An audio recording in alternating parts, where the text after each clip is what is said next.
지난 주일날은 빈방 없어요. 그쪽에 초점을 맞췄습니다. 주님이 오시면 영접할 내 마음에 빈방이 있는가 이런 말씀을 드렸는데요.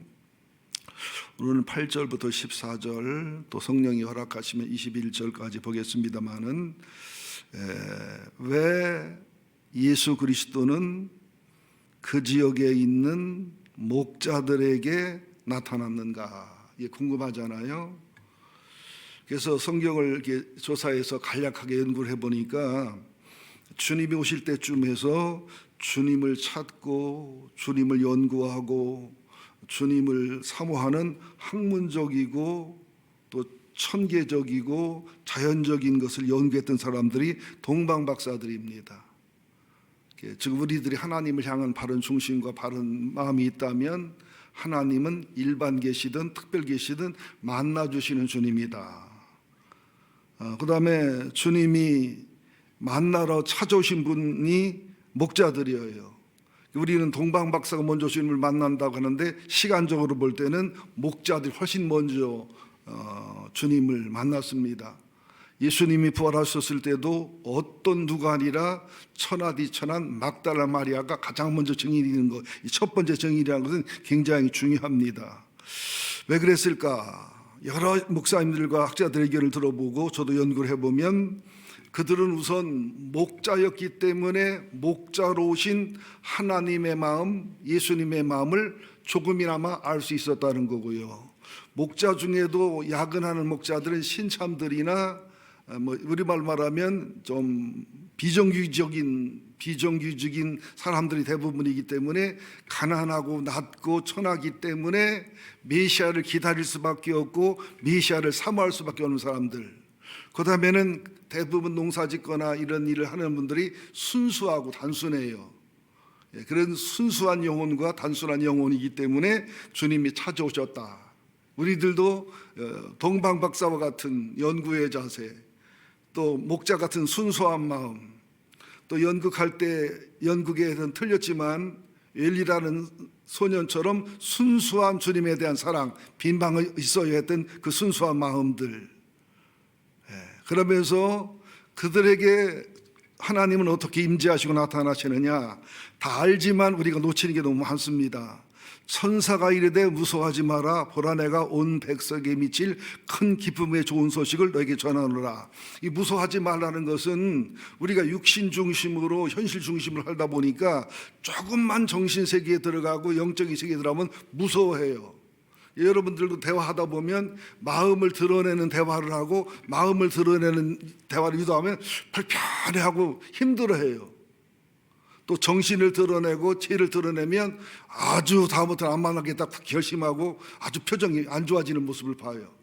우리는 본질에 다가갈수록 기쁘고 즐거워야 되는데 힘들고 괴롭고 화가 나는 사람들이에요. 그래서 하나님을 보면 영광에 들어가야 되는데 하나님을 보면 죽는 사람이 돼 있어요. 우리들이 이런 생각도 한번 해보셔야 됩니다.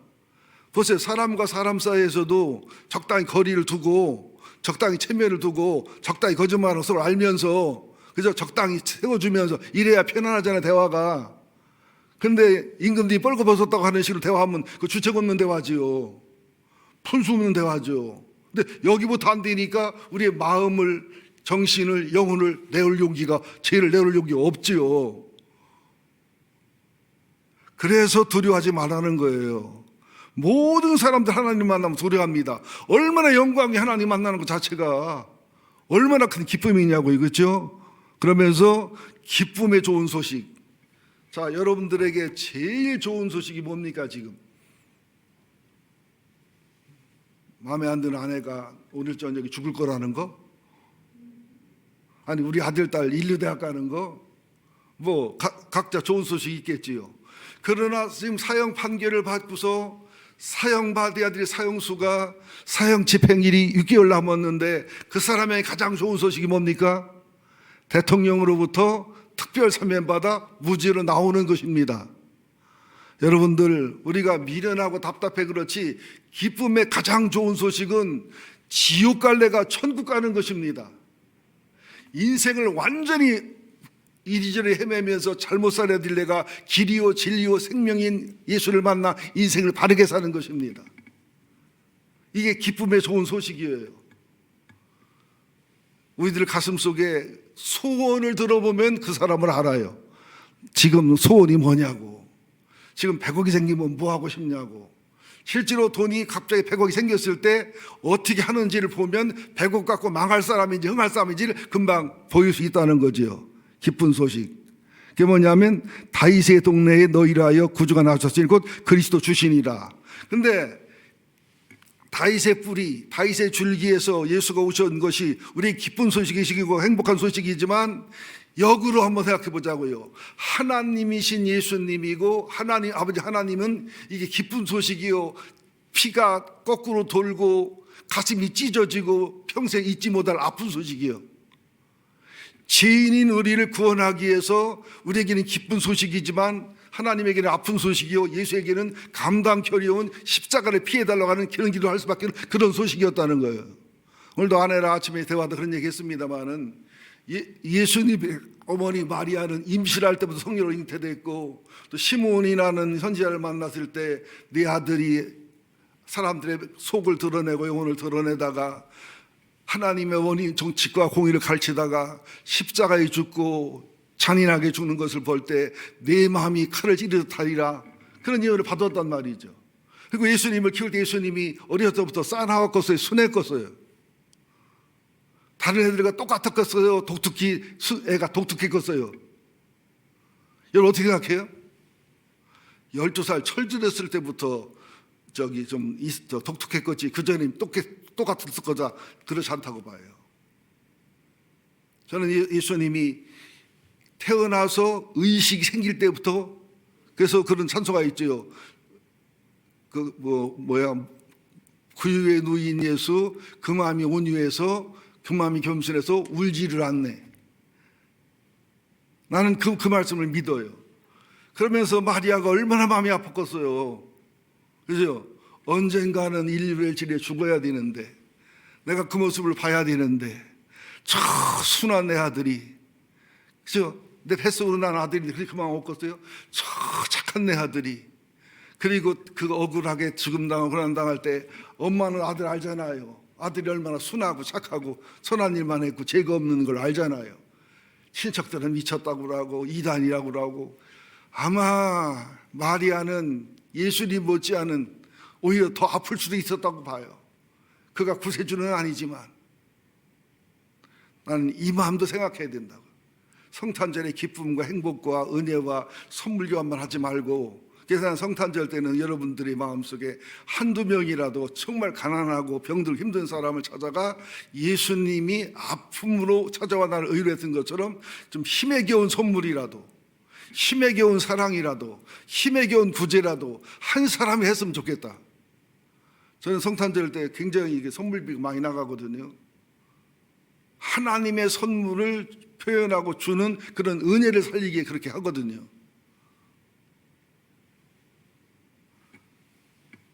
너희가 가서 강보에 쌓여 구유에 누여있는 아기를 보리니 이것이 너에게 표적이니라.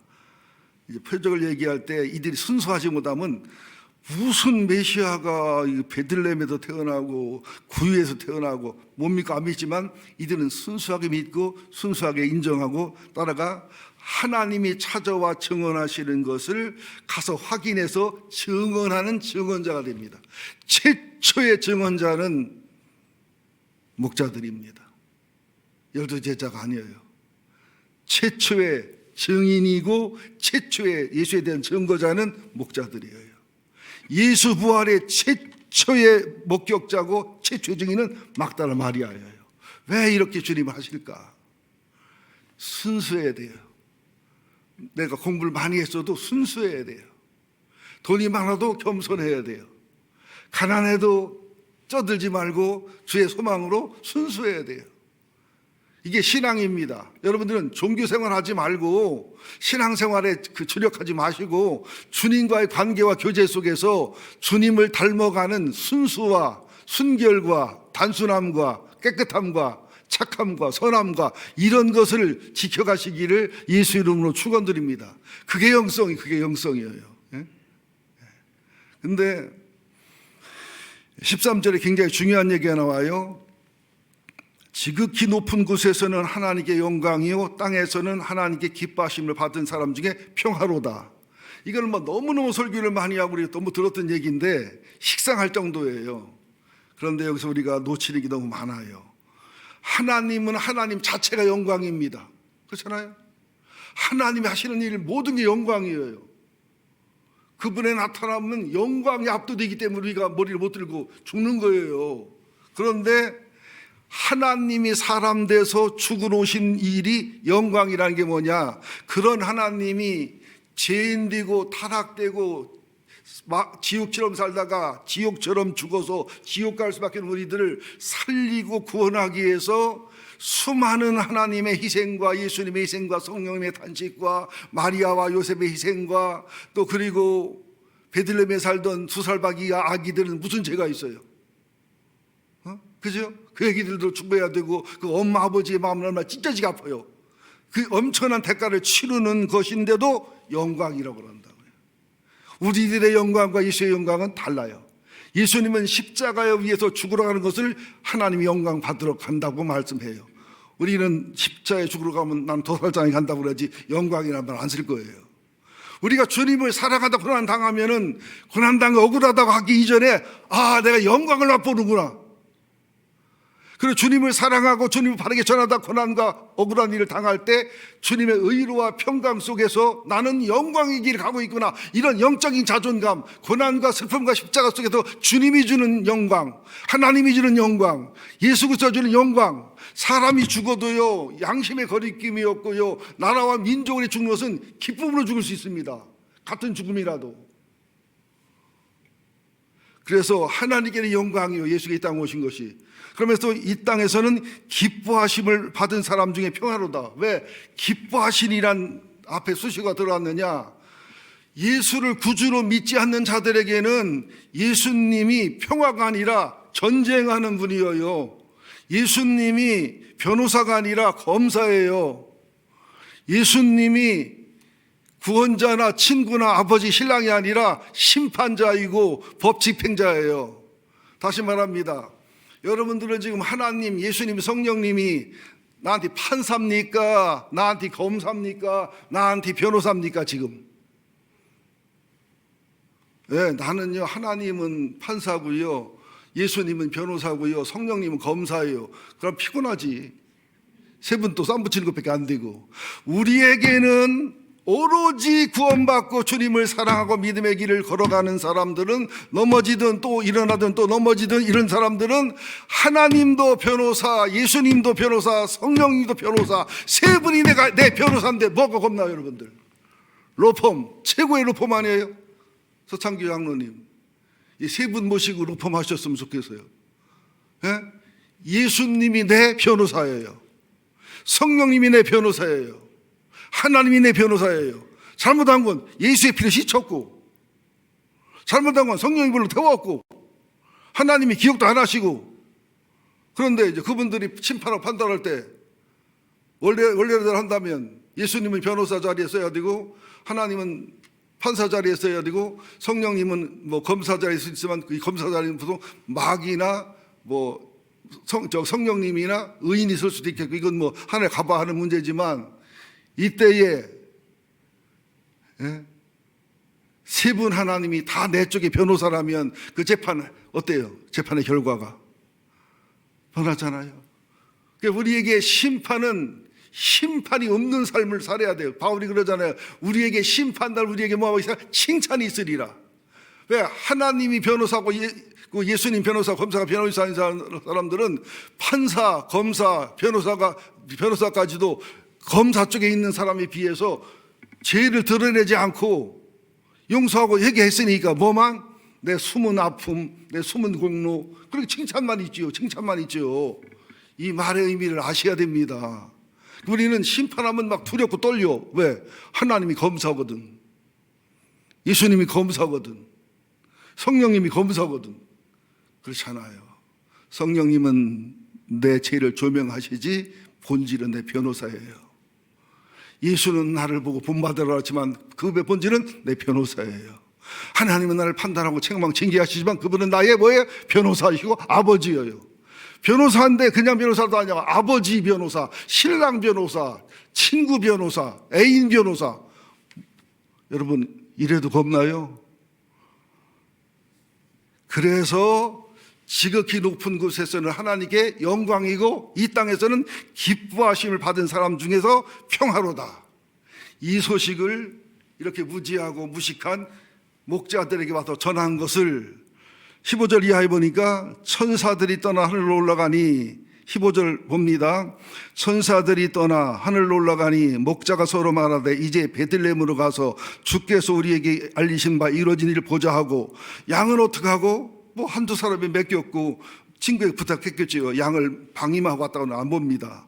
빨리 가서 마리아와 요셉과 그에 있는 아기를 찾아서 보고 천사가 자기들에게 아기들에 대하여 말한 것을 전하니 하나님과 천사의 임재 속에서 듣고 은혜 받고 감동받은 것을 순수하게 순종하고 복종해서 가서 현장 확인하고 현장에서 보고 깨달으니까 얼마나 은혜가 되고 얼마나 감동이 되고 얼마나 확신이 되고 얼마나 담대해지겠어요. 그러면서 17절 뭐라고 말합니까? 보고 천사가 자기들에게 이야기한 이 아기에 대해 말한 것을 전하니 하나님의 뭐예요? 메신저가 된 거예요. 이 사람 목자들이 마리아 마르다에게 하나님의 메신저, 하나님의 대언자가 된단 말이죠. 듣는 자가 다 목자들이 그들에게 말한 것을 놀랍게 여기되 마리아는 이 모든 말을 마음에 새기어 생각하니라. 항상 마리아는 그죠? 예수님이 잊어버리다 찾았을 때 한 말, 또 지금 한 말, 모든 말을 마음에 새겨뒀다는 거예요. 성도들도 마찬가지예요. 설교에 은혜 받고 뭐 하는 거, 뭐 잘 은혜 받고 메모하는 것도 은혜 받는 거지만 그 말을 명심하는 거예요. 그리고 그 말을 어떤 상황과 사건이 오면 끄집어내서 적용하는 거예요. 뭐가 설교를 잘하는 거냐? 설교를 들으면 탁탁탁탁 정리가 된다. 머리에서 머리로 하면 정리 잘 돼요. 설교를 하면 감동과 눈물이 난다. 가슴서 하면 돼요. 영을 하면 어떠냐? 정리정돈의 감동에는 약간 지장이 있거나 혼란스럽지만 그 상황과 사건이 있을 때는 그 말씀이 꺼내져 나오는 능력이 생기는 거예요. 이게 영으로 전달되는 말씀이에요. 나한테 자꾸 머리에서 가슴으로 하라고 전달하라는데 그래 설교가 그냥 학부부터 박사과정까지 A+만 받았다니까 내가 그 설교를 몰라 그러는 게 아니라니까. 그래도 사람인 거로 내가 정리하려고 지금도 쉽게 하려고 노력을 무진장 하잖아요. 자, 20절을 봅니다.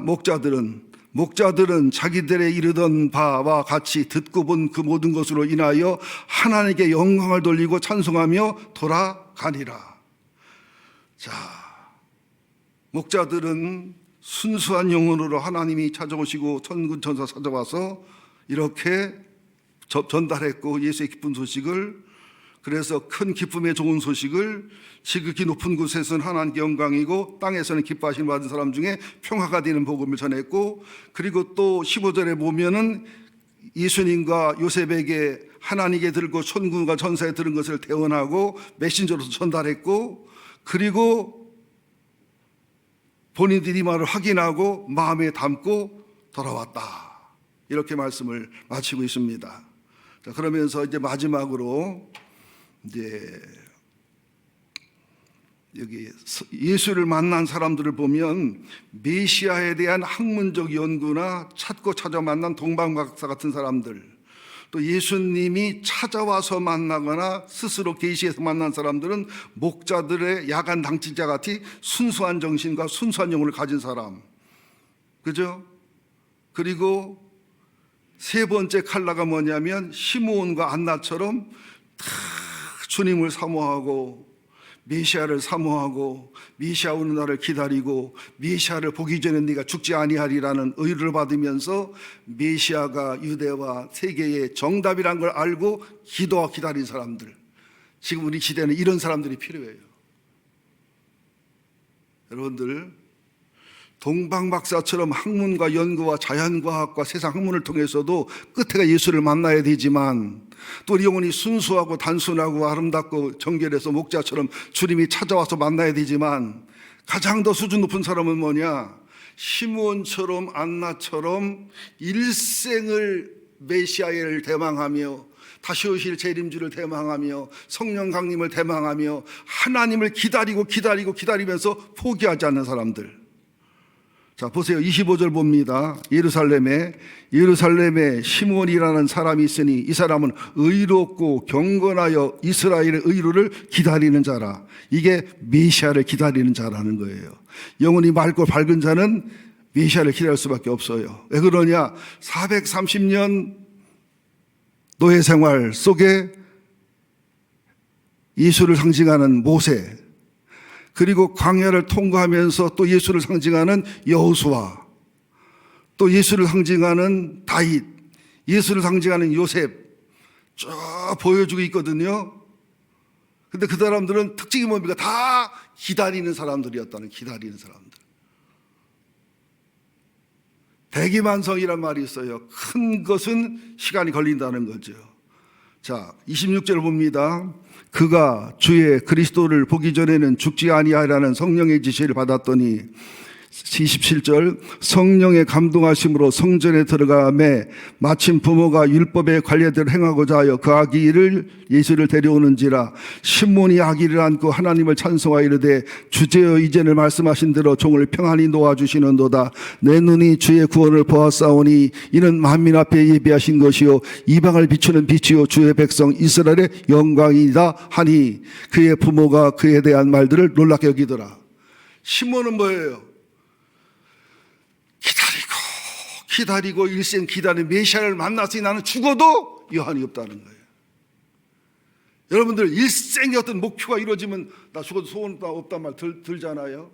저도 아들 딸 결혼시키고 다 이제 살만하게 해놓고 나니까 죽어도 되겠구나.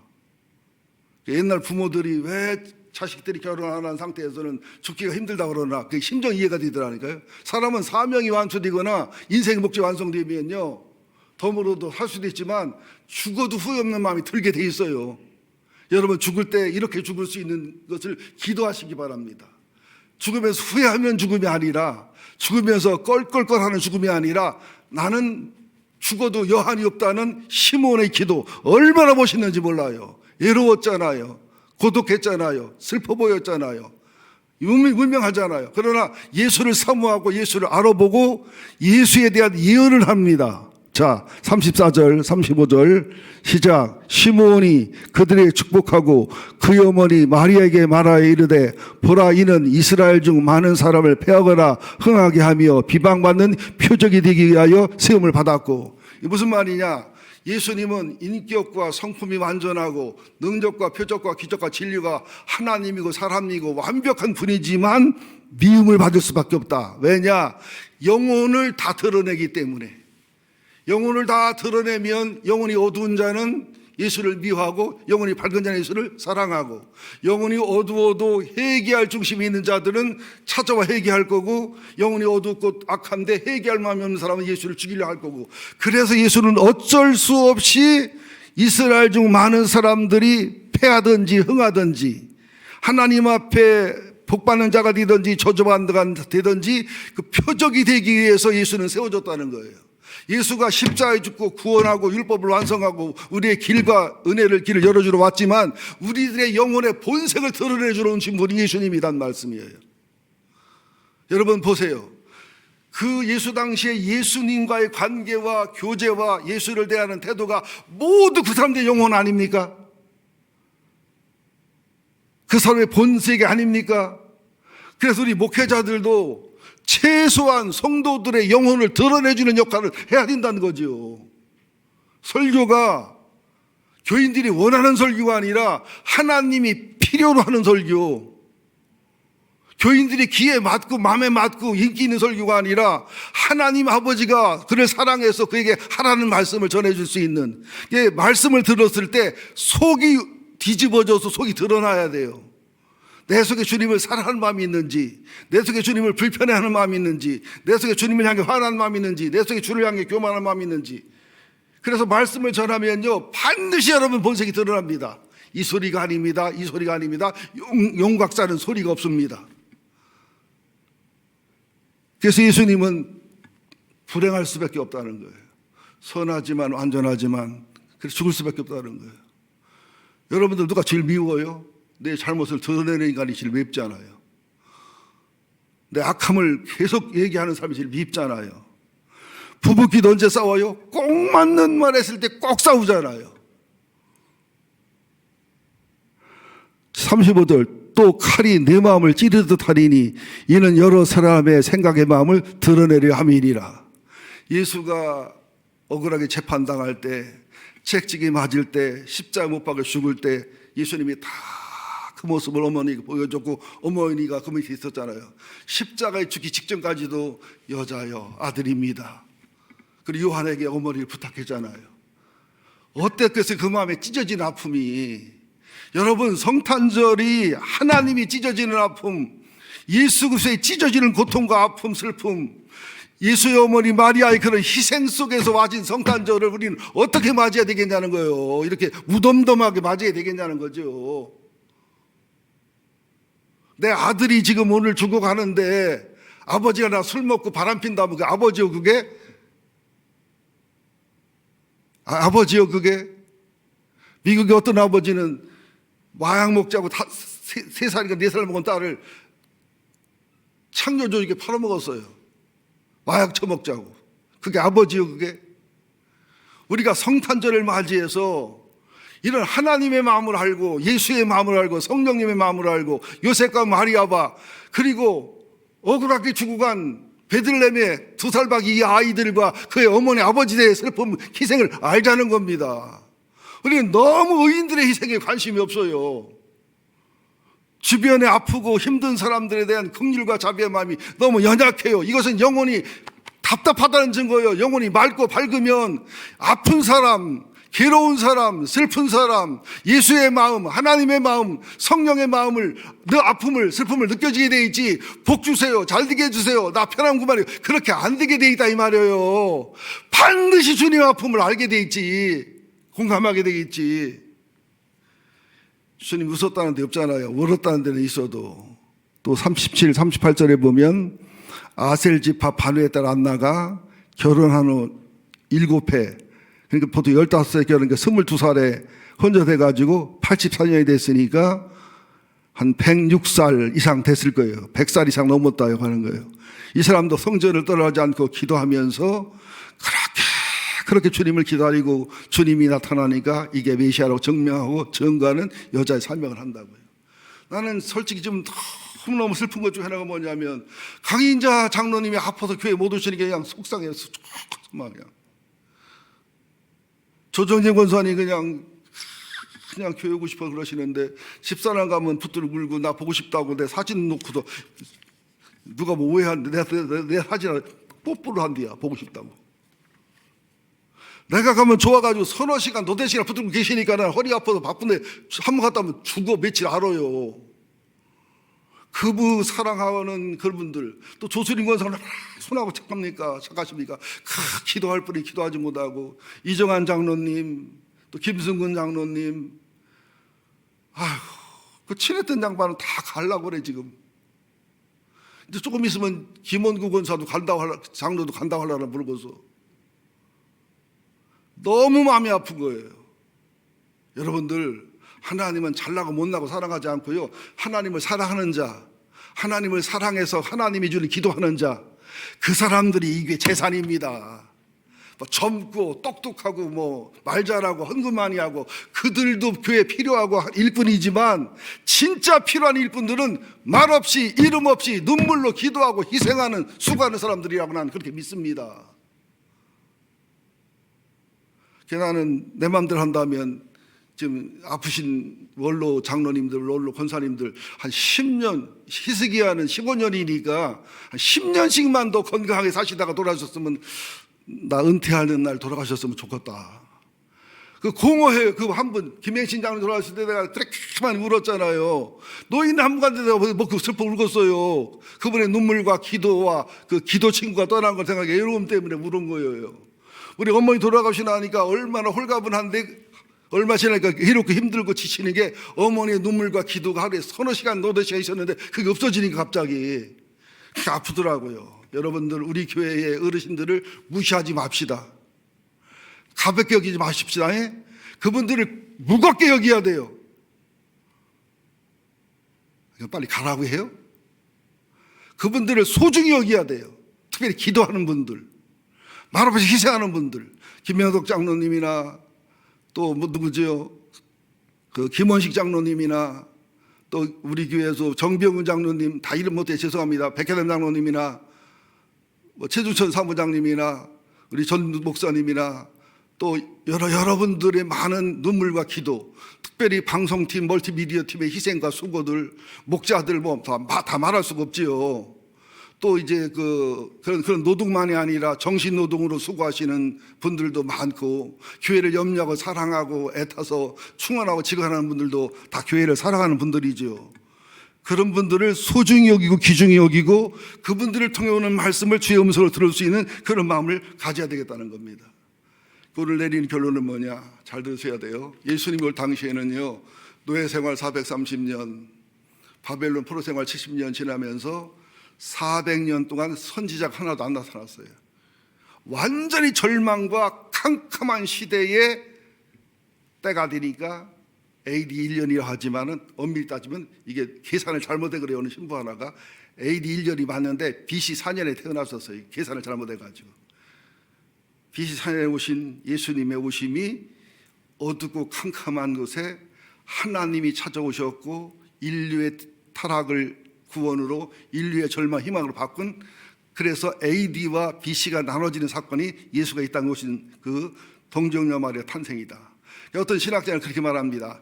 천지를 창조하신 하나님의 사역보다 더 위대한 사역이 있다면 예수님이 하나님으로 사람 돼 이 땅에 찾아오신 것이라고 나는 믿는다.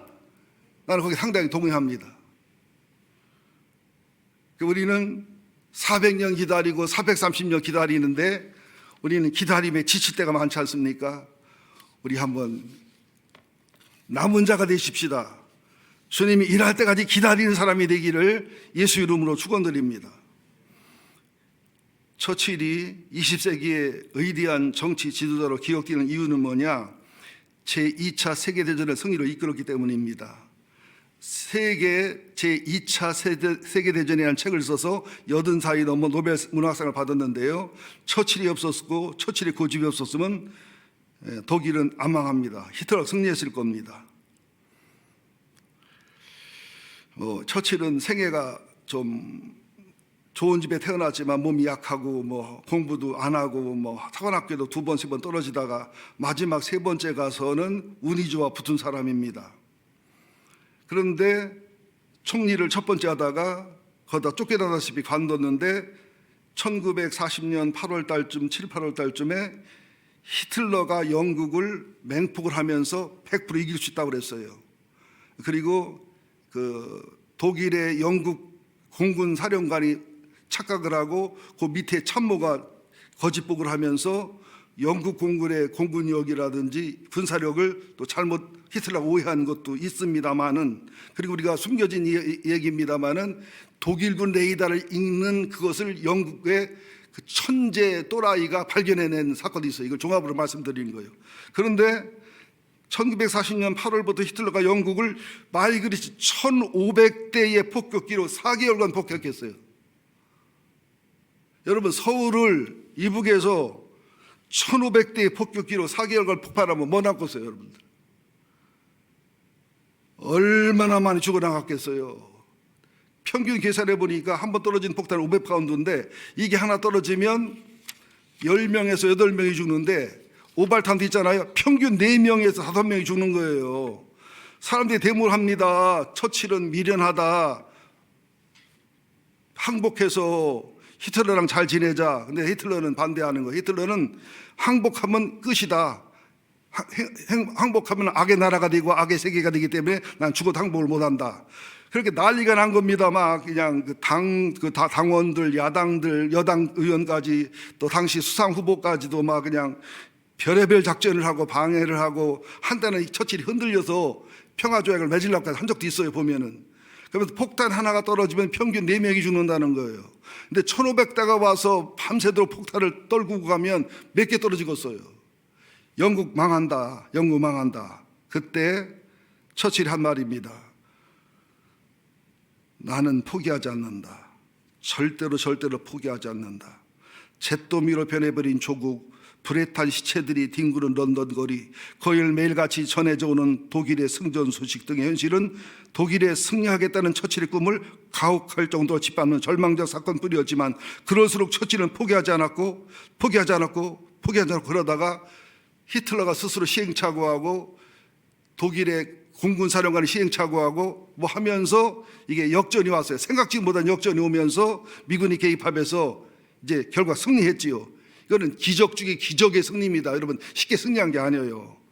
근데 잘 들으셔야 돼요. 마지막입니다. 명문 옥스포드에서 졸업식 축사를 하게 됐는데요.